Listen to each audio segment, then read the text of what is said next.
Hi everyone, welcome back to our channel. In today's video, I am going to show you how to connect Ton wallet to TapSwap.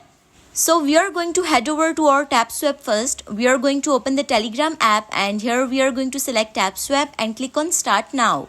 Here we have our main dashboard. Now there are two options here in the app where we can go to find a way to connect our TapSwap to our Ton wallet.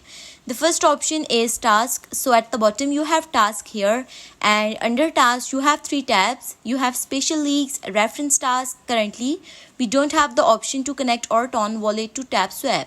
But this is one way to get to do it whenever it's available, and then you could also go to boost and under boost you have some boosters.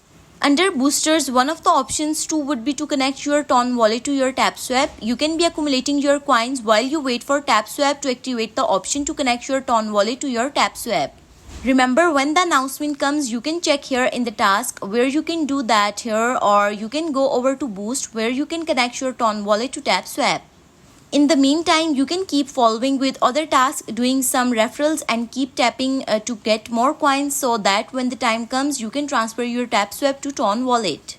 So this is the way you can connect Ton wallet to TapSwap. So that's all for today's video. Thank you so much for watching.